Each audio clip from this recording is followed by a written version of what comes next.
Hello guys, मेरा नाम है रजत प्रकाश और आपका स्वागत है हमारे यूट्यूब चैनल द फिजिकर में। तो गाइस, जैसे कि हमने पिछली वीडियो में हमने face velocity and group velocity के रिगार्डिंग जितने भी इंपॉर्टेंट न्यूमेरिकल्स बनते थे, चाहे वो डिफरेंट एग्जामिनेशन में पूछे गए थे like JAM, JEST, TIFR, HCU and so on, जितने भी एग्जाम्स में पूछे गए थे उसके रिलेटेड जितने भी न्यूमेरिकल बनते थे हमने सभी को डिटेल में डिस्कस किया और उसके रिगार्डिंग जितने भी थ्योरी थी वो भी हमने अपनी पिछली वीडियो में कवर अप कर ली थी। तो अगर अभी तक आपने हमारी पिछली वीडियो नहीं देखी है तो प्लीज उसे जरूर चेकआउट कर लेना, लिंक आपको डिस्क्रिप्शन बॉक्स में मिल जाएगा।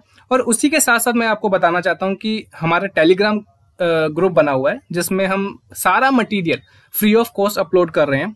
ठीक है, चाहे न्यूज हो या कोई भी आपके स्टडी के रिलेटेड, चाहे आप बीएससी में हैं, एमएससी एंट्रेंस एग्जाम्स की तैयारी कर रहे हैं like IIT, JAM, JEST, TIFR and MSc के बाद भी जो एग्जाम्स है like CS, NET, JRF, GATE and so on, तो उन सभी एग्जाम्स की प्रिपरेशन के लिए आपके लिए सारा मटेरियल फ्री ऑफ कॉस्ट वहां पर अपलोड किया जा रहा है। तो अगर आप पहली बार हमारे चैनल पर विजिट कर रहे हैं और अभी तक आपने हमारे चैनल को सब्सक्राइब नहीं किया तो सब्सक्राइब कर लीजिए।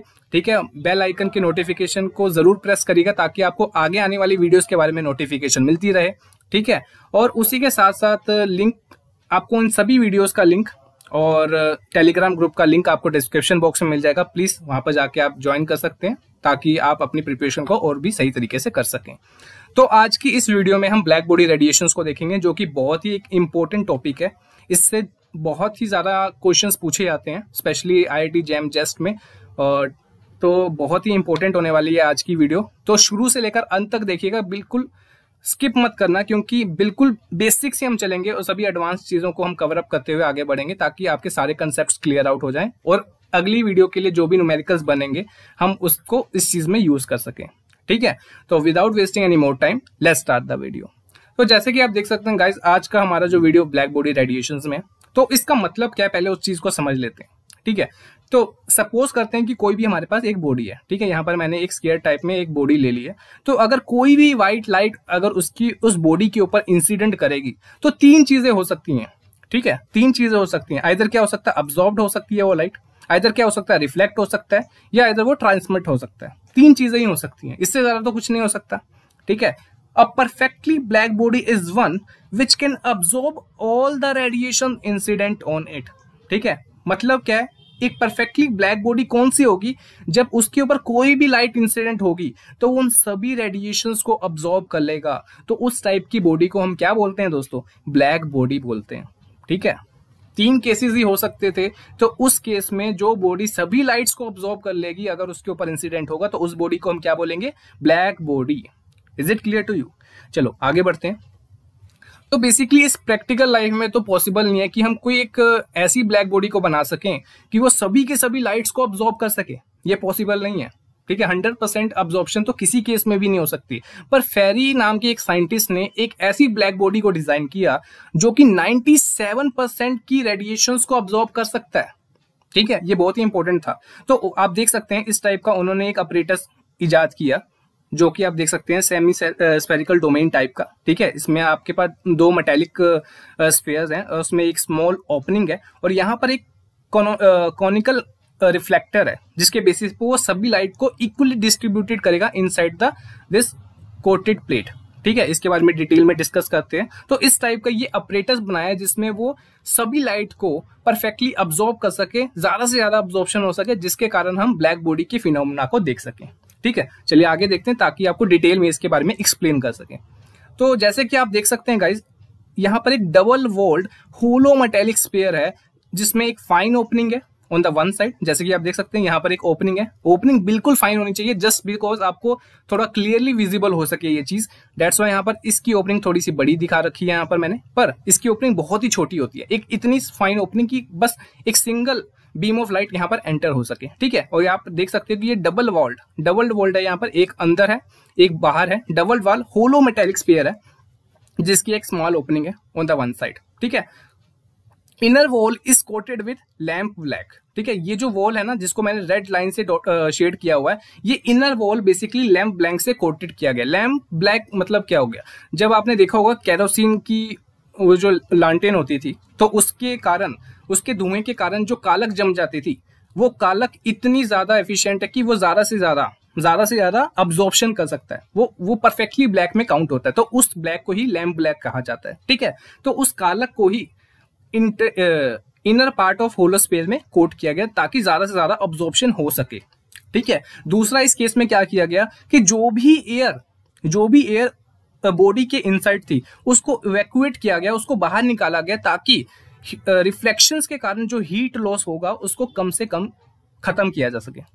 ठीक है, मतलब ज्यादा से ज्यादा खत्म किया जा सके और हमें ज्यादा से ज्यादा अब्जॉर्प्शन देखने को मिल सके। ठीक है, तो ये दो चीजें की गई, एक तो लैम्प ब्लैंक से कोटेड किया गया ताकि ज्यादा से ज्यादा अब्जॉर्प्शन हो सके, और दूसरा क्या किया कि सभी एयर को इवैक्यूएट किया गया ताकि रिफ्लेक्शंस के कारण जो हीट लॉस हो रही है उसको कम किया जा सके। Is it clear? बहुत ही सिंपल चीज थी। उसके बाद ये जो कॉनोनिकल रिफ्लेक्टर है, आप देख सकते हैं ये जो हम स्पाइक सा बना हुआ है, इस चीज को इसीलिए इंस्टॉल किया गया कि जब भी कोई लाइट इसके ऊपर इंसिडेंट करेगा, ये नो भी ऐसा बनाया गया है ताकि जब भी कोई लाइट इसके ऊपर इंसिडेंट करेगा तो वो इक्वली डिस्ट्रीब्यूट हो जाएगा हर एक पार्ट में। ठीक है, रिफ्लेक्ट हो जाएगा हर एक पार्ट में, और जो कोट किया हमने ब्लैक लैम्प वो हर एक सरफेस तक वो उसको पहुंचाने की कोशिश करेगा, और वो उसके कारण ज्यादा से ज्यादा अब्जॉर्प्शन होगी। जितना सरफेस को वो टच करेगा हमारा रिफ्लेक्शन, उतनी ही ज्यादा अब्जॉर्प्शन होगी, उतनी ही ज्यादा हम ब्लैक बॉडी की फिनोमेना को देख सकेंगे। दैट्स वाई ये कैनोनिकल रिफ्लेक्टर बिल्कुल उसके सेंटर में लगाया गया ताकि मल्टीपल रिफ्लेक्शंस हो सके और ज्यादा से ज्यादा अब्जॉर्प्शन हो सके due to black lamp. Okay, तो when any radiation enters the opening O, it suffers a multiple reflections and it's absorbed. As the most of the 97% of the radiation incident on it and absorbed, and therefore it act as a black body. जैसे कि मैंने बोला, इस चीज का यही importance था कि उसको मिडल में इसलिए लगाया गया ताकि मल्टीपल रिफ्लेक्शंस हो सके और ज्यादा से ज्यादा अब्जॉर्प्शन हो सके। ठीक है, ये तो हो गई ब्लैक बॉडी की बात कि ज्यादा से ज्यादा अब्जॉर्प्शन कैसे हो सकता है, पर हमने ब्लैक बॉडी रेडिएशंस के बारे में पढ़ना है। ठीक है, तो जब भी किसी ब्लैक बॉडी को हम हीट करेंगे और हीट करने के बाद वो सभी टाइप की रेडिएशंस को जब एमिट आउट करना स्टार्ट कर देता है, तो उस टाइप की बॉडी को हम क्या बोलते हैं दोस्तों? ब्लैक बॉडी रेडिएशंस बोलते हैं। ठीक है, वो ब्लैक बॉडी जो हर टाइप की रेडिएशंस को एमिट आउट करना स्टार्ट कर देता है, कब? जब उसे हीट करना स्टार्ट करते हैं, तो उस केस में उस बॉडी को हम क्या बोलते हैं? Black body radiations. Is it clear?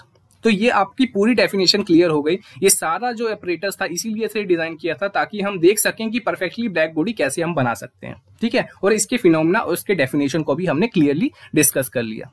चलो आगे बढ़ते हैं। तो अब ये देखते हैं कि जो एनर्जी डिस्ट्रीब्यूट होगा हमारे ब्लैक बॉडी में इन द स्पेक्ट्रम फॉर्म, उस चीज को थोड़ा डिस्कस कर लेते हैं ताकि हम और डिटेल में सभी चीजों को स्टडी कर सकें। ठीक है, तो जो एनर्जी डिस्ट्रीब्यूशन ग्राफ देख सकते हैं वर्सेस वेवलेंथ के कोरस्पॉन्डिंगली, तो कुछ इस तरह से हमने ड्रा किया हुआ है। The energy distribution of a black body at a different temperature is shown by graph between lambda and E lambda. ठीक है, हर एक टेम्परेचर में, जैसे मान लो कि 50 डिग्री पे मैं किसी बॉडी को हीट कर रहा हूँ, ब्लैक बॉडी को हीट कर रहा हूँ, तो वो किसी particular wave radiation emit out करेगा जिसकी वेवलेंथ कुछ और होगी, है ना। सिमिलरली अगर मैं 100 तक उसको हीट करूंगा तो उसकी कोई और टाइप की रेडिएशन उसमें एमिट आउट होगी, मतलब हाईली एमिट रेडिएशन होगी जिसकी फ्रिक्वेंसी कम होगी, इसकी वेवलेंथ ज्यादा होगी, है ना। तो सो ऑन ऐसे करके डिफरेंट टाइप की वेवलेंथ हमारे पास ऑब्टेन्ड होंगी।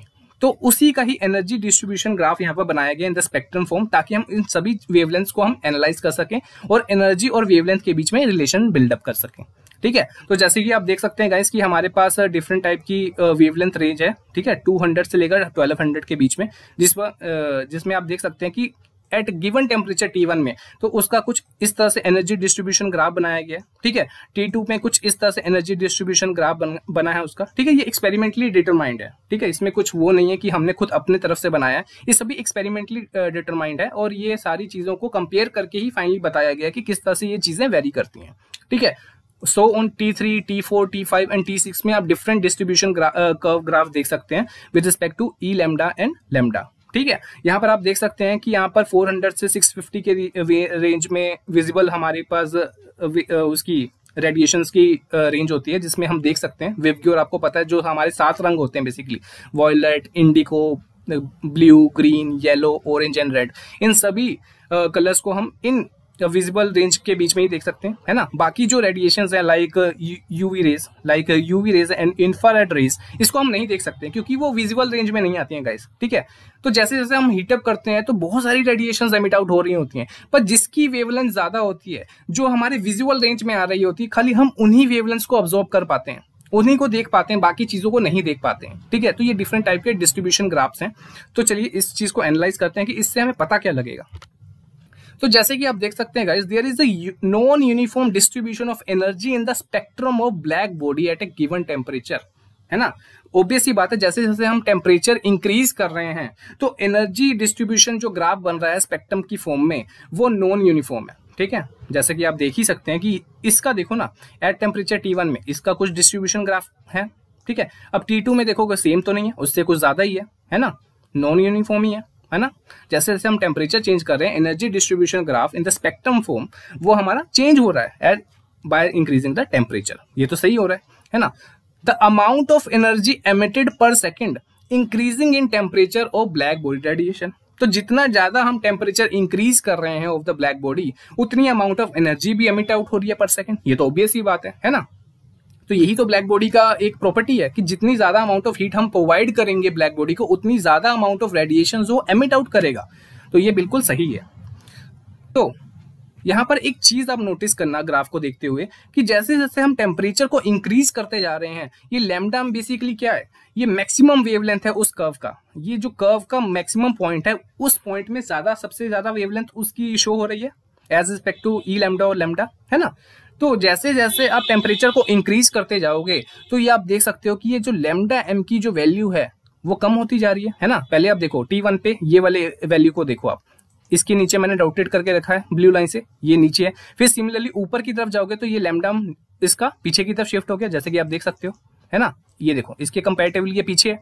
उसी तरह लैम्डा 3 का भी इसके कंपैरेटिवली पीछे है, लैम्डा 4 का भी इसके कंपैरेटिवली पीछे है। मतलब जैसे जैसे आप टेम्परेचर को इंक्रीज करते जा रहे हो, आपका वेवलेंथ पीछे की तरफ शिफ्ट होता जा रहा है, मतलब उसकी वैल्यू कम होती जा रही है। इसका मतलब क्या है कि लैम्डा एम आपका इनवर्सली प्रोपोर्शनल है T के बराबर, है ना। ये ऑब्जर्व किया गया है कि टेम्परेचर के इंक्रीज करने से आपका वेवलेंथ क्या हो रहा है, डिक्रीज हो रहा है ना। तो ये रिलेशन को निकाला गया, lambda M is inversely proportional to T. अब प्रोपोर्शनलिटी फैक्टर हटा दोगे तो वो कांस्टेंट के बराबर आ गया, ठीक है, कुछ भी लिख सकते हैं, कांस्टेंट आ गया। इसको रीअरेंज किया तो वो lambda M T is equal to constant के बराबर आ जाएगा। इसी को दोस्तों विंग डिस्प्लेसमेंट लॉ बोलते हैं। क्या बोलते हैं? विंग डिस्प्लेसमेंट लॉ, ठीक है। तो इसके बेसिस पे क्वेश्चन भी पूछे जाते हैं, तो प्लीज इसको जरूर नोट डाउन करो, ठीक है। एक तो आपको पता होना चाहिए कि ब्लैक बॉडी होता क्या है, ठीक है, ब्लैक बॉडी रेडिएशंस क्या होता है, एनर्जी डिस्ट्रीब्यूशन ग्राफ भी पता होना चाहिए, है ना, ई लैम्डा वर्सेस लैम्डा, उसका मतलब क्या होता है। तो ये सारी चीजें आपको पता होनी चाहिए गाइस, बहुत ही इंपॉर्टेंट है, ठीक है। तो दूसरी चीज कि जो भी एरिया हमारा हर एक कर्व के अंडर आ रहा है, जो भी एरिया हमारा हर एक कर्व के अंडर आ रहा है, वो बेसिकली हमें क्या बताना चाह रहा है कि कितनी total amount of energy emit out हो रही है by the black body at a given temperature T, ठीक है। कोई भी एक गिवन टेम्परेचर टी है, मान लेते हैं, कोई भी ले लेते हैं यहाँ पर, ठीक है, मान लो T2 ले लेते हैं। तो इस एरिया कर्व के अंदर जो भी एरिया है वो हमें ये बताने की कोशिश कर रहा है, ठीक है, मान लेते हैं कि यही एरिया है, वो हमें ये बताने की कोशिश कर रहा है कि कितनी amount of energy emit out हो रही है by heating a black body at a given temperature T. तो उस चीज को एनालाइज किया गया और ये फाइंड आउट किया गया कि ये जो एरिया जो अंडर कर्व है हर एक टेम्परेचर के अंदर, ठीक है, वो डायरेक्टली प्रोपोर्शनल है 4th power of the absolute temperature, ठीक है, ऑफ अ ब्लैक बॉडी। ये फाइंड आउट किया गया कि जो भी एरिया हमारा फाइंड आउट किया गया है किसी पर्टिकुलर टेम्परेचर टी के अराउंड, वो एरिया किसके बराबर है, 4th power of the absolute temperature of a black body, that is E lambda is directly proportional to the 4th power of T, ठीक है। और उसको क्या नाम दिया गया? स्टीफन बोल्ट्जमैन लॉ का नाम दिया गया दोस्तों, ठीक है। तो हमने दो चीजें यहां पर ड्राइव कर ली।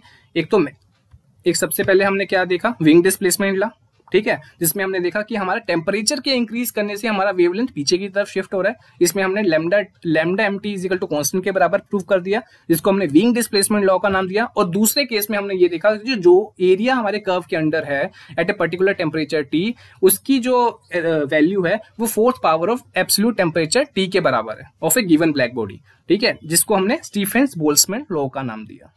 तो ये था आपका ब्लैक बॉडी रेडिएशंस दोस्तों, जिसमें हमने उसकी डेफिनेशन और उसके जो 2 केसेस विंग डिस्प्लेसमेंट लॉ और स्टीफेन बोल्ट्जमैन लॉ को डिटेल में डिस्कस किया, और हमने ग्राफ के बेसिस पे भी डायरेक्टली उसको समझने की कोशिश की कि किस तरह से वो चीजें हमारी बताने की कोशिश कर रहा है। तो अगर आपको पूरी वीडियो समझ आई, अगर आपको हमारा कंटेंट अच्छा लग रहा है, तो प्लीज लाइक जरूर करना, सब्सक्राइब जरूर करना अगर आप पहली बार हमारे चैनल पे विजिट कर रहे हो, ठीक है। शेयर करना ज्यादा से ज्यादा लोगों के साथ, ताकि वो भी इस कंटेंट का फायदा उठा सके और अपनी प्रिपरेशन सही तरीके से कर सके, ठीक है।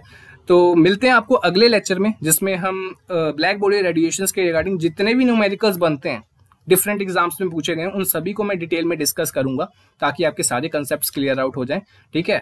तो प्लीज हमारी पिछली प्लेलिस्ट को भी देखना। पार्टिकल फिजिक्स की प्लेलिस्ट पूरी हो चुकी है और क्वांटम मैकेनिक्स की प्लेलिस्ट अभी भी चल रही है। धीरे धीरे करके हम सभी टॉपिक्स को डिटेल में डिस्कस करेंगे, और सभी होप्स हो इन 222 के एग्जाम में जो भी बच्चे MSc एंट्रेंस एग्जाम्स की प्रिपरेशन कर रहे हैं, या उसके बाद नेट के लिए कोई प्रिपरेशन कर रहा है, तो कम से कम 5 से 6 सब्जेक्ट्स को हम कवर अप करने की कोशिश करेंगे, ताकि आप अच्छा स्कोर कर सको, ठीक है।